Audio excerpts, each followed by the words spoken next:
क्या हाल है मेरा लाल। आई होप आप लोग अच्छे होंगे। आज मैं स्टार्ट करने जा रहा हूँ नॉर्मल डिस्ट्रीब्यूशन। इससे पहले हमने दो तरह का डिस्ट्रीब्यूशन पढ़ा था, आज हम लोग स्टार्ट करने जा रहे हैं नॉर्मल डिस्ट्रीब्यूशन। इससे पहले हमने दो तरह का डिस्ट्रीब्यूशन पढ़ा बाबू, एक पढ़ा बाइनोमियल डिस्ट्रीब्यूशन और दूसरा पॉइजन डिस्ट्रीब्यूशन। दोनों डिस्क्रीट रैंडम वेरिएबल के अंदर आता है और ये किसके अंदर में आता है, कंटिन्यूअस रैंडम वेरिएबल के अंदर में। दैट मीन्स इसका जो x की वैल्यू है वो सर्टेन नहीं है, यानी डेफिनेट नहीं है। वहां पर x की वैल्यू 0, 1, 2, 3, 4, 5, 6 ऐसे होती थी। यहाँ ये x की वैल्यू क्या है, फिक्स नहीं होती है, इसलिए इसको हम लोग बोलते हैं कंटिन्यूअस रैंडम वेरिएबल। यहाँ एक लिमिट के अंदर में देता है। जब हम नॉर्मल डिस्ट्रीब्यूशन के बारे में बात करेंगे बाबू, तो नॉर्मल डिस्ट्रीब्यूशन के अंदर में हम लोग एक कर्व बनाते हैं जिसको हम लोग बेल बोलते हैं, बेल कर्व बोलते हैं। ठीक है, बेल कर्व बोलते हैं। और ये बेल कर्व बेसिकली इस तरह का होता है।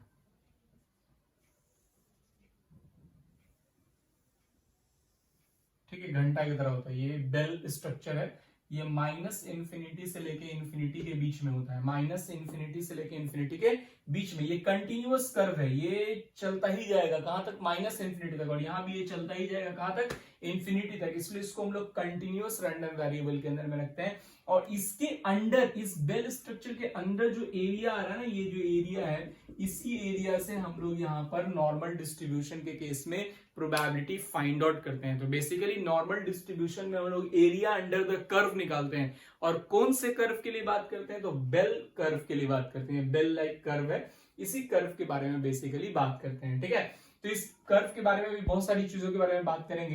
पहले समझ लीजिए नॉर्मल डिस्ट्रीब्यूशन क्या होता है। नॉर्मल डिस्ट्रीब्यूशन बेसिकली वैसे डिस्ट्रीब्यूशन को कहते हैं, वैसे प्रोबेबिलिटी डिस्ट्रीब्यूशन को कहते हैं जिसमें रैंडम वेरिएबल क्या होता है, कंटिन्यूअस होता है। ठीक है, यानी वो कहां तक जाता है, इन्फानाइट तक जाता है, या माइनस इंफिनिटी तक, या प्लस इंफिनिटी तक। कहां तक जाएगा इसकी कोई गारंटी नहीं है, रैंडम वेरिएबल की वैल्यू फिक्स्ड नहीं होती है। वैसे को कहते हैं नॉर्मल डिस्ट्रीब्यूशन। इसमें बेल लाइक स्ट्रक्चर बनाते हैं, यानी बेल कर्व के अंडर जो आने वाला एरिया है वही एरिया हम लोगों को प्रोबेबिलिटी प्रोवाइड करता है। और इसके बारे में हम लोग बात करेंगे। ये समझ में आ रहा है सब लोगों को? आइए आगे देखते हैं।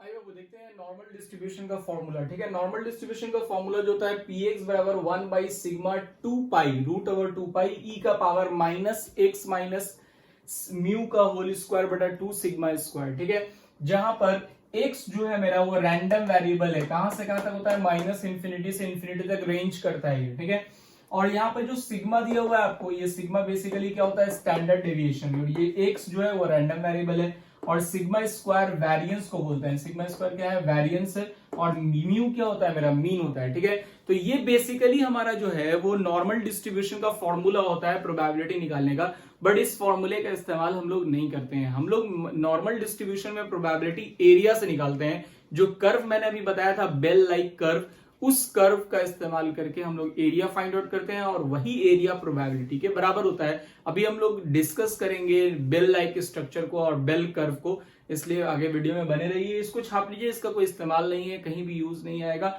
बट याद रखेंगे कि इसका फॉर्मूला होता है 1 बाई सिग्मा रूट ओवर 2 पाई ई का power minus x minus mu का होल स्क्वायर बटा 2 सिग्मा स्क्वायर। ठीक है, छापिए, फिर आगे बात करते हैं। चलिए, हमने जो बेल कर्व देखा था बाबू, मेरा बेल कर्व, इसको नॉर्मल डिस्ट्रीब्यूशन कर्व भी बोलते हैं। ये जो बेल लाइक कर्व है जिसको हम लोग नॉर्मल डिस्ट्रीब्यूशन कर्व भी बोलते हैं, इसके बारे में थोड़ा सा बात करते हैं, समझते हैं इसको। मैंने आपको बताया था कि ये इस तरह का एक कर्व बेल लाइक स्ट्रक्चर होता है ना, जो कि माइनस इंफिनिटी से लेकर के कहां तक होता है, इंफिनिटी तक होता है। ये चलता ही जाएगा इंफिनिटी तक, और यहाँ माइनस इंफिनिटी से लेके इंफिनिटी तक। इसका एरिया कहीं पर भी जाकर के एक्स एक्सिस से मिलता नहीं है। ये कंटिन्यूअस कर्व है, इधर भी कंटिन्यूअस निगेटिव की तरफ भी और पॉजिटिव की तरफ भी कंटिन्यूअस और बेल लाइक स्ट्रक्चर होता है। देखिए बेल लाइक स्ट्रक्चर है। अब ये जो बेल लाइक कर्व होता है, या बेल कर्व जो इसको बोलते हैं, या इसी को बोलते हैं नॉर्मल डिस्ट्रीब्यूशन कर्व। तो ये जो नॉर्मल डिस्ट्रीब्यूशन कर्व होता है बाबू, इसके बारे में समझिए। इस कर्व के अंदर आने वाला जो एरिया है, एरिया अंडर दिस कर्व, ये जो कर्व के अंदर आने वाला एरिया है, ये इसके अंडर सारी प्रोबेबिलिटी 1 होती है। इसके अंदर जो भी आएगा उसकी प्रोबेबिलिटी क्या होगी, 1 होगी। तो हम लोग लिखेंगे, अगर हम लोग बात करते हैं basic concept of curve. Basic concept of curve के बारे में बात करते हैं बाबू। इसका बेसिक कंसेप्ट क्या होता है, तो बोलता है area under the curve is 1। Area under the curve क्या होता है, सबसे पहला बात करेंगे area under the curve, area under the curve is 1। इसके अंदर जो भी एरिया होता है वो क्या होता है, 1 होता है। दूसरा बोलता है कि इसमें जो कर्व है, इसका कर्व में मीन, मीडियन, मॉड तीनों बराबर होता है। मीन, मीडियन और मॉड दोनों तीनों क्या होता है, बराबर होता है। यानी ये वाले पॉइंट पे जहां पर ये x बराबर 0 है, ये वाला जो 0 पॉइंट है, इस 0 पॉइंट पे यानी इस पॉइंट पे बोलता है क्या कि मीन, मीडियन और मॉड तीनों बराबर होता है। तीनों क्या होता है, इक्वल होता है। और ये जो फिगर होता है इट्स सिमेट्रिक होता है। Curve is symmetric. कैसा फिगर होता है ये, सिमेट्रिक फिगर होता है। कहने का मतलब क्या हुआ कि ये जो x बराबर 0 वाला पॉइंट है, इसके इस तरफ और इसके इस तरफ दोनों सिमेट्रिक है। यानी अगर इसके पूरे कर्व का एरिया 1 है तो इसके इस तरफ का एरिया, यानी ये जो मेरा पोर्शन है x बराबर 0 अगर हम मान रहे हैं, या इसको हम लोग बेसिकली z स्कोर देते हैं, तो z बराबर 0 होता है। तो उसके बारे में बात करेंगे z स्कोर क्या होता है। ये बेसिकली z बराबर 0 से दिखाते हैं इस पॉइंट को। ये समझ लीजिए ऑरिजिन है, तो ऑरिजिन के इस तरफ जो होता है वो एरिया 0.5 होता है। एरिया कितना होता है, 0.5। टोटल एरिया कितना होता है, 1। और area is equal to probability होता है। प्रोबेबिलिटी 1 से ज्यादा तो हो नहीं सकता है। तो इधर का प्रोबेबिलिटी यानी इधर का जो एरिया है वो 0.5 होता है, और उधर का एरिया भी कितना होता है, 0.5। सिमेट्रिक फिगर यानी जितना इधर एरिया होगा उतना ही उधर भी एरिया होगा। दोनों फिगर एक दूसरे के क्या है, सिमेट्रिक है। सिमेट्रिक मतलब एक जैसा है। तो अगर इस पूरे का एरिया 1 है यानी प्रोबेबिलिटी 1 है, तो इसके हाफ का इधर का एरिया क्या होगा, 0.5, और इधर का एरिया क्या होगा, 0.5। Area is equal to probability. उसके बारे में भी बात करेंगे आगे। देखिए, तो कर्व जो होता है वो symmetric to the Y axis. Y axis के सिमेट्रिक है। जितना पोर्शन इधर है वो कई पोर्शन इधर है। इधर अगर 0.5 है तो इधर भी 0.5 है। यानी इसका कहने का मतलब है कि अगर पूरा 100% है तो 50% एरिया इधर है और 50% एरिया इधर है। अगर इस एरिया को पूरा 1 लेते हैं तो 0.5 एरिया इधर है और 0.5 एरिया इधर है। ठीक है, तो ये बेसिक कंसेप्ट है कर्व के बारे में जो हम लोगों को जानना है। और ये जो z बराबर 0 हमने लिया है, फिर ये 1 होता है, इस तरह से -1 होता है, इस तरह से यहाँ पे 2 होगा, फिर यहाँ पे आएंगे तो -2 होगा, फिर यहाँ पे 3 होगा और यहाँ पे -3 होगा, और इसी तरह से इन्फिनिटी से -इन्फिनिटी तक चलता जाएगा ये कर्व। अब ये z क्या होता है, z स्कोर बोलते हैं बेसिकली इसको। इसके बारे में बात करते हैं आगे। देखिए, पहले इसको छाप लीजिए। Z स्कोर की, तो ये तो मेरा बेल कर्व था, आपको इसका कंसेप्ट समझ में आ गया होगा। अब हम बात करते हैं Z स्कोर की। Z स्कोर से ही बेसिकली हम लोग प्रोबेबिलिटी फाइंड करते हैं नॉर्मल डिस्ट्रीब्यूशन में। तो Z स्कोर क्या होता है, Z स्कोर को Z से दिखाते हैं और इसका फॉर्मूला होता है बाबू क्या, x माइनस म्यू बटा सिग्मा। x माइनस म्यू बटा सिग्मा। इस तरह से हम लोग दिखाते हैं कि इसको Z स्कोर को। Z स्कोर निकालने के बाद फिर उस स्कोर का इसके अकॉर्डिंग हम लोग आंसर लिखते हैं। बताएंगे अभी, क्वेश्चन कीजिएगा, बहुत आसान होता है, कुछ है नहीं, सिर्फ थोड़ा थोड़ा टर्मोलॉजी है उसको समझ लीजिए। Z स्कोर निकालने के लिए x माइनस म्यू बटा सिग्मा निकालते हैं। अब ये जो Z है, x माइनस म्यू बटा सिग्मा, x आपका क्या है, यहाँ पे सारी चीजें देख लेते हैं। वेयर, जहां पर x मेरा जो है वो रैंडम वेरिएबल है, दिया रहेगा आपको रैंडम वेरिएबल, जो भी वैल्यू दी रहेगी x की। और ये जो मेरा म्यू है, म्यू क्या होता है, म्यू बोलते हैं बेसिकली मीन को। ये भी आपको क्वेश्चन के अंदर में दिया रहेगा, नहीं दिया रहेगा तो हम लोग निकालेंगे। और ये जो सिग्मा है, सिग्मा किसको बोलते हैं, स्टैंडर्ड डेविएशन को। ये सब बेसिकली क्वेश्चन में आपको दिया रहेगा। तो ये जो एक्स रैंडम वेरिएबल, मीन और स्टैंडर्ड डेविएशन दिया रहेगा, इससे हम लोग Z स्कोर फाइंड आउट कर लेंगे। और ये Z स्कोर यहां दिखाता है, Z बराबर 0, Z बराबर 1, Z बराबर 2, Z बराबर 3, और ये इंफिनिटी तक है। उसी तरह से Z बराबर -1, -2, -3 है। अब इसमें जो जो एरिया आएगा ना, उस एरिया को हम लोग लिख देंगे। जैसे मान लो कि मेरा Z का वैल्यू 1 आ गया, तो 0 से लेके 1 तक में जो एरिया है वो एरिया मेरा प्रोबेबिलिटी का आंसर हो गया। हमको सिर्फ Z निकालना है और एरिया लिख देना है, वही एरिया मेरा प्रोबेबिलिटी होता है। अब हम लोग को एरिया कैसे पता चलेगा, तो इसके लिए नॉर्मल डिस्ट्रीब्यूशन टेबल से Z स्कोर के अकॉर्डिंग एरिया लिखते हैं। अब हमको तो भाई नॉर्मल डिस्ट्रीब्यूशन टेबल देखने नहीं आता है, तो अभी हम लोगों को नॉर्मल डिस्ट्रीब्यूशन टेबल एग्जाम में अलाउड नहीं है, तो देखने को मिलेगा नहीं और एग्जाम में कहीं से लाएंगे नहीं। तो हम क्या करेंगे कि क्वेश्चंस में ऑलरेडी दिया रहेगा, क्वेश्चन में दिया रहेगा कि Z का वैल्यू जब -1 आ रहा है तो एरिया कितना है, तो वहां से डायरेक्ट प्रोबेबिलिटी लिख देंगे। सब कुछ क्वेश्चंस में ऑलरेडी आपको मेंशन किया रहेगा। इसीलिए क्या होता है कि एग्जाम में आपको इस टेबल की जरूरत नहीं है, लेकिन नॉर्मल डिस्ट्रीब्यूशन टेबल या सिंपल जेड स्कोर टेबल एक टेबल होता है कंप्लीटली, जो आप बुक के लास्ट पेज में देखेंगे आपको दिया रहता है, उसके अकॉर्डिंग हम लोग एरिया निकालते हैं। बट यहाँ पे हमको उस टेबल की जरूरत नहीं है, यहाँ पे ऑलरेडी क्वेश्चंस के अंदर में मेंशन रहेगा एरिया, और उस एरिया मेंशन एरिया से हम लोग फाइंड आउट कर लेंगे। ठीक है, तो क्वेश्चंस करेंगे तो वो ज्यादा क्लियर हो जाएगा, वो सब आगे की चीजें। बट आप इतना समझिए कि जेड स्कोर निकालते हैं और इसके लिए एक्स माइनस म्यू बटा सिग्मा करते हैं, सिंपल सा फॉर्मूला है, इसको याद रखेंगे। और जेड स्कोर के अकॉर्डिंग ही हमारा एरिया निकलता है, और वही एरिया प्रोबेबिलिटी के बराबर होता है। तो यहां पर probability basically area under the curve, कौन सा कर्व, बेल लाइक कर्व के अंदर जो एरिया आता है वही प्रोबेबिलिटी होता है। इसके बारे में आगे बात करते हैं, पहले छापी फिर क्वेश्चन देखते हैं। आयो बेल लाइक स्ट्रक्चर का कुछ डाटा देखते हैं, ये बेसिकली ऑब्जेक्टिव के लिए इंपॉर्टेंट है, समझिएगा। बोलता है क्या कि -1 से लेके 1 के बीच में जेड स्कोर की वैल्यू है, ये जेड की वैल्यू है -1 से 1। तो बोलता है जेड की वैल्यू जो -1 से 1 के बीच में होती है उसमें लगभग 68% एरिया कवर करता है, 68% एरिया कवर करता है -1 से 1 के बीच के। जेड स्कोर -1 से 1 के बीच का कितना परसेंट एरिया कवर करता है, 68% बेल लाइक स्ट्रक्चर का एरिया कवर करता है। ये सब ऑब्जेक्टिव में पूछ सकता है आपको।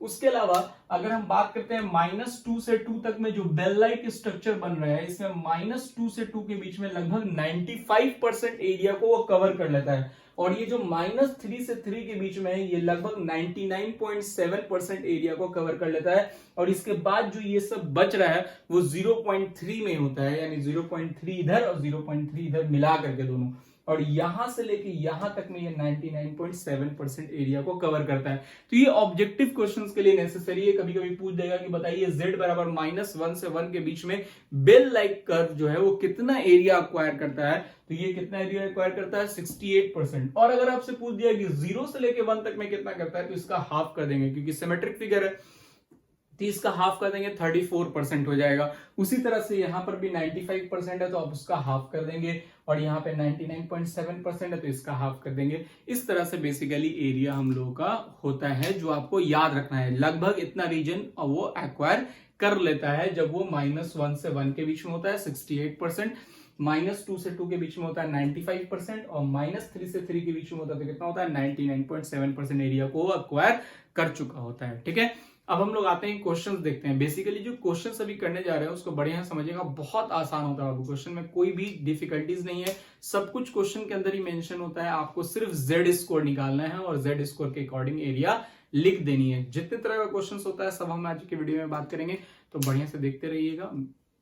आइए क्वेश्चन देखते हैं। नॉर्मल डिस्ट्रीब्यूशन का पहला क्वेश्चन ये समझिएगा, बोल रहा है GRE graduation record examination, graduation record examination का स्कोर जो है उसका नॉर्मली डिस्ट्रीब्यूटेड है, मतलब नॉर्मली डिस्ट्रीब्यूट किया गया उसके स्कोर को विद द मीन 500। मीन कितना दिया हुआ है, सबसे पहले जो दिया हुआ लिखेंगे सॉल्यूशन में।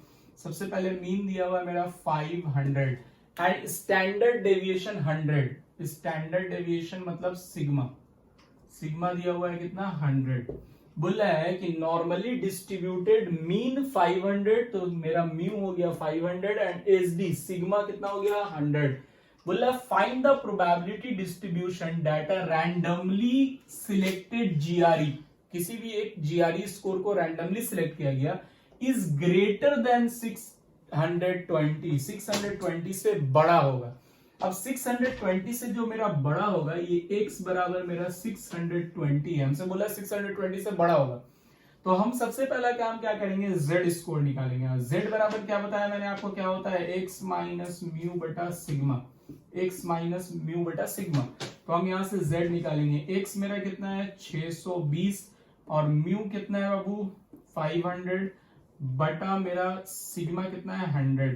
तो यहां से क्या आ रहा है z बराबर, देखो तो 120 बटा 100 कटेगा, आ गया 1.2। z की वैल्यू 1.2 आ गई, यानी z स्कोर 1.2 आ गया। मेन यही काम है, इसके लिए तीन चीजें चाहिए, पहला म्यू चाहिए यानी मीन, दूसरा स्टैंडर्ड डेविएशन, और तीसरा जो भी हमसे पूछ रहा है, जैसे 612 से बड़ा स्कोर कितना होगा, 612 से बड़ा कहीं तक भी जा सकता है, इसलिए ये कंटिन्यूअस रैंडम वेरिएबल है। ठीक है, बोल रहा है ग्रेटर देन 620, 620 से बड़ा कोई भी हो सकता है। तो यहां पे मेरे पास आ गया z स्कोर 1.2।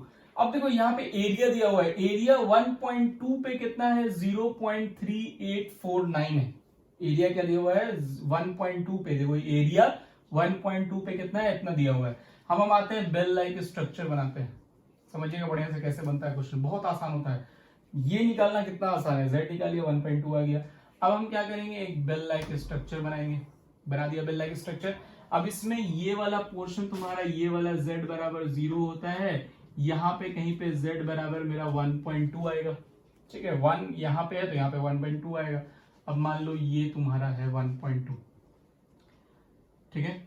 तो हमको क्या बोल रहा है कि z बराबर 1.2 पे एरिया कितना है 0.3849, यानी ये एरिया ये वाला दिया हुआ है, 0 से लेके 1.2 के बीच का ये वाला एरिया हमको दिया हुआ है।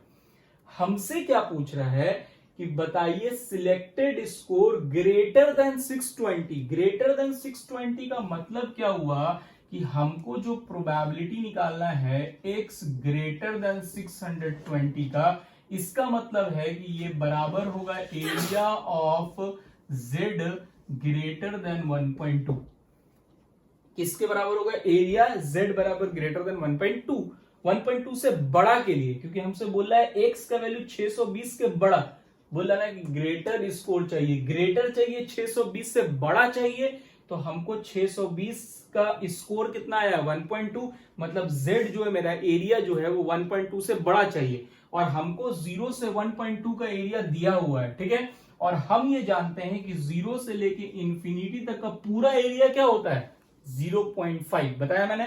तो इसका एरिया निकालने के लिए 0.5, यानी हमको ये एरिया चाहिए, ग्रेटर का मतलब है ये एरिया चाहिए आपको, बढ़िया समझिएगा, बहुत आसान होता है बाबू। अगर मेरा z 1.2 है और 1.2 से बड़ा एरिया चाहिए, ग्रेटर स्कोर चाहिए, तो हम इस तरफ का एरिया निकालेंगे। अगर इससे छोटा बोलेगा तो हम पूरा इस तरफ का एरिया निकालेंगे, ठीक है। और बिटवीन बोलेगा तो दो के बीच का एरिया निकालेंगे। तो अभी हमको जो बोल रहा है वो z ग्रेटर देन 1.2, क्योंकि x का वैल्यू 620 से बड़ा है और 620 के लिए z कितना है 1.2, तो 1.2 से बड़ा एरिया निकालना है, मतलब यहां के बाद का सारा एरिया, और यहां से यहां तक का एरिया हमको दिया हुआ है, कितना दिया हुआ है 0.3849, और पूरा का एरिया हम कितना बताया आपको 0.5।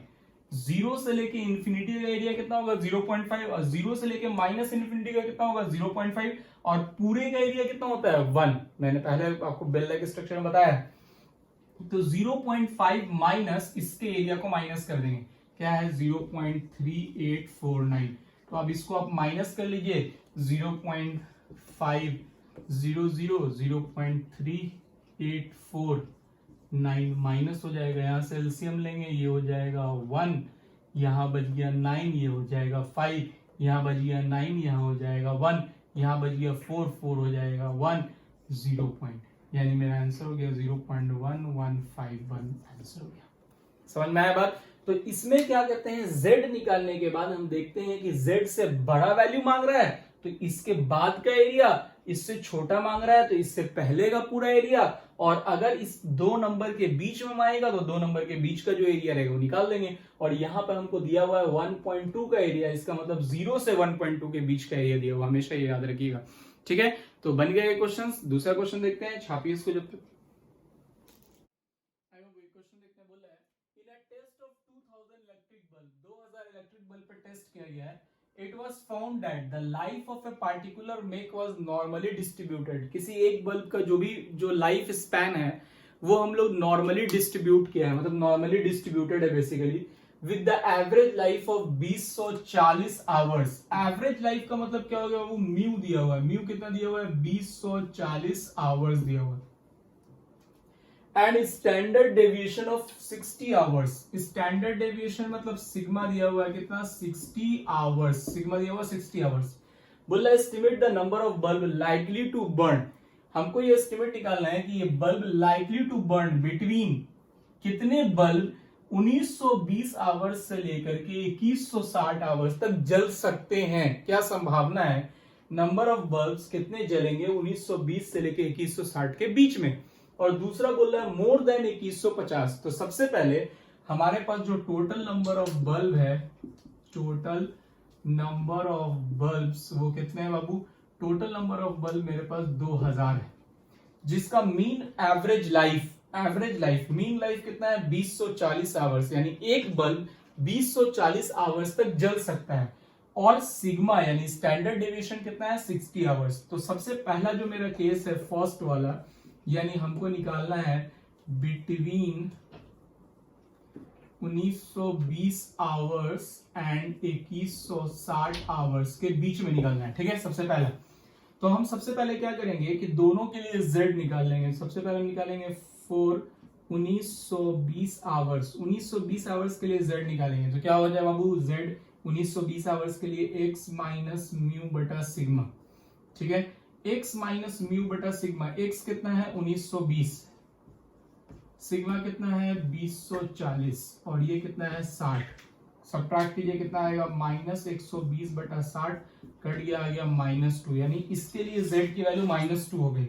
अब निकालेंगे फॉर 2160 आवर्स, 2160 आवर्स के लिए हम क्या करेंगे, z बराबर 2160 x माइनस म्यू 2040 बटा 60, कितना आएगा बाबू घटाइए, देखिए कितना आएगा 120 बटा 60, काटिएगा कितना आ गया 2, यानी z की वैल्यू -2 से लेके 2 के बीच में है। z की वैल्यू कहां से कहां तक है, -2 से 2 के बीच में। चलिए आइए सबसे पहले बेल लाइक स्ट्रक्चर बनाते हैं। इस तरह से मेरा बेल लाइक स्ट्रक्चर बनेगा। ठीक है, अब इसमें हम लोग को लेना है -2 से लेके 2 तक। हमको बोल रहा है कि जो भी z की वैल्यू है वो -2 से लेके 2 तक है, मतलब इसकी जो प्रोबेबिलिटी होगी वो बेसिकली हमको प्रोबेबिलिटी किसका निकालना है, लाइफ 1920 से लेकर के कहां तक, x की वैल्यू है 2160 तक। अब इसके लिए हमारा जो z निकला है बाबू वो कहां से कहां तक निकला है, -2 से लेके 2 तक। देखो निकला ना z की वैल्यू -2 से लेके 2 तक। अब हमको ये देखना है कि -2 से लेके 2 तक में कितना एरिया आता है, इज इक्वल टू एरिया क्या होगा, एरिया बिटवीन -2 to 2, -2 से लेके 2 के बीच में एरिया। और हमारे पास देखो दिया हुआ है a बराबर a2, यानी 2 पे एरिया कितना है 0.4772, ये दिया हुआ है, यानी 0 से लेके 2 तक का एरिया हमको दिया हुआ है। एरिया 2 पे एरिया देने का मतलब क्या हुआ, 0 से 2 तक का, यानी ये वाला एरिया दिया हुआ हाफ एरिया। तो ये एरिया दिया हुआ, लेकिन हमको चाहिए क्या, -2 से लेके 2 तक का एरिया चाहिए। तो हम इसको लिख सकते हैं 2 into area from 0 to 2, area from 0 to 2 तक में एरिया कितना है, यहां दिया हुआ है कितना है बाबू 0.4772। इसको मल्टीप्लाई करेंगे तो एरिया निकल जाएगा हमको। मल्टीप्लाई करके देखिए कितना आ रहा है, मल्टीप्लाई कीजिए 4 7 दूनी 14, फिर 4 7 दूनी 14 1 15, अब फिर 4 दूनी 8 1 9, यानी 0.955544 आ रहा है मेरा। ये आ गया मेरा प्रोबेबिलिटी किसके लिए, जब 1920 से लेकर के 2160 के लिए बात करेंगे, यानी -2 z का वैल्यू 2 के लिए मेरा प्रोबेबिलिटी आ गया 0.9544, क्योंकि मेरे पास 0 से 2 तक के लिए प्रोबेबिलिटी इतना दिया हुआ था और हमको चाहिए -2 से 2 तक। जब भी विदिन बोलता है ना, दो लिमिट के बीच में बात करेगा, तो यहां से यहां तक का प्रोबेबिलिटी चाहिए और यहां से यहां तक के लिए एरिया को 2 से मल्टीप्लाई कर दिया। अब हमसे क्वेश्चन में क्या पूछा था, हमसे बोला था estimate the number of bulb likely to burn between this, हमसे नंबर ऑफ बल्ब पूछ रहा था। तो हम बाबू मेरा नंबर ऑफ बल्ब निकालने के लिए टोटल बल्ब कितना है, टोटल बल्ब मेरा 2000 है, 2000 है, 2000 से इस प्रोबेबिलिटी को मल्टीप्लाई कर देंगे 0.9554 इंटू 2000 मल्टीप्लाई कर लीजिए, लगभग 1900 कुछ आएगा, जो आ गया वो आंसर हो गया। यानी 1900 कुछ बल्ब, जो भी आपका आंसर आएगा मल्टीप्लाई करके देख लीजिएगा इससे, तो जो भी आपका बल्ब आएगा वो बल्ब का लाइफ जो होगा, यानी वो लाइकली टू बर्न कितना घंटे जल सकता है, 1920 घंटे से लेके 2160 घंटे तक जल सकता है, ये उसका लाइफ निकल जाएगा। ठीक है, छापिए। इसके बाद दूसरा वाला देखते हैं। सेकंड में बोल रहा है मोर देन 2150 से ज्यादा घंटा कितना बल्ब जल सकता है, उसके बारे में बात करते हैं। पहले इसको छापिए। इसी का सेकंड पार्ट बनाते हैं। इसका सेकंड पार्ट क्या है, मोर देन 2150 आवर्स। मैंने आपको बताया है मोर देन वाला क्वेश्चन, इससे पहले वाले क्वेश्चन में बताया था। करना वही चीज है, आपको सबसे पहले z स्कोर निकालना है। z स्कोर क्या होता है, x माइनस म्यू बटा सिग्मा। तो x कितना है 2150 माइनस म्यू कितना है जी, तो 2040 था, 2040/60 निकालिए कितना आएगा। सब्ट्रैक्ट किया जाए, सब्ट्रैक्ट कीजिएगा तो कितना बचेगा 110/60 काटिए कितना आ जाएगा, 6 से डिवाइड कीजिए 154 आएगा, 1.83 आएगा। सब्ट्रैक्ट करके डिवाइड करके देख लीजिए 11/6, 11/6 जो है 1.83 आएगा। अब z की वैल्यू मेरी 1.83 आ गई, ठीक है। चलिए देखते हैं, तो हम बनाएंगे यहां पर कर्व, कर्व बनाइए, ठीक है। 1.83 मोर देन बोल रहा है, मोर देन का मतलब 1.83 से बड़ा। z का वैल्यू मान लो यहाँ पे है 1. ये z बराबर 1.83 है, तो इससे बड़ा मतलब ये वाला पूरा एरिया, ठीक है। इस एरिया के बारे में बात कर रहे हैं। तो बेसिकली क्या होगा कि जब हम प्रोबेबिलिटी निकालेंगे, प्रोबेबिलिटी x ग्रेटर देन 2150 से बड़ा के लिए, तो इसका मतलब क्या हो गया, ये किसके बराबर हो गया, प्रोबेबिलिटी z ग्रेटर देन 1.83 से बड़ा वाला सारा एरिया, ठीक है बाबू। तो एरिया उससे बड़ा निकालने के लिए क्या करेंगे, इस पूरे का एरिया हमको पता है कितना है 0.5, और इसका एरिया 0 से लेकर के 1.83 तक का एरिया, ये जो व्हाइट वाला एरिया है, ये वाला एरिया हमको दिया हुआ है, कितना दिया हुआ है 0.4664 दिया हुआ है। क्वेश्चन में ऑलरेडी दिया रहेगा z एरिया 1.83 के लिए, यानी यहां से यहां तक के लिए एरिया कितना दिया हुआ है 0.4664, और यहाँ के बाद का पूरा एरिया 0.5 होता है, यहाँ के बाद का भी पूरा एरिया 0.5 होता है। तो हमने 0.5 से इस पूरे एरिया 0.5 है, उससे इतना एरिया जो है 0.446 माइनस कर देंगे तो ये एरिया निकल जाएगा। तो निकाल दीजिए, माइनस कीजिएगा कितना आ जाएगा, माइनस करके देखिए 0.5 0.4664 000 सब्ट्रैक्ट करेंगे कितना हो जाएगा, यहाँ से 10 में से गया 6 बचा, 9 में से गया 3 बचा, 9 में से गया 3 बचा, यहाँ 4, ये तो कुछ नहीं बचा, 0 हो गया, 0.0, यानी मेरा जो आंसर है 0.0336 है, 0.0336। अब आपको नंबर ऑफ बल्ब्स निकालना है जो 2150 आवर से ज्यादा जलेगा। तो नंबर ऑफ बल्ब्स निकालने के लिए हम क्या करेंगे, 2000 टोटल बल्ब है और ये इसकी प्रोबेबिलिटी है 0.336, इसको मल्टीप्लाई कर दीजिए, जो आ गया वो आंसर हो जाएगा, ठीक है। छापिए और अगला क्वेश्चन देखते हैं।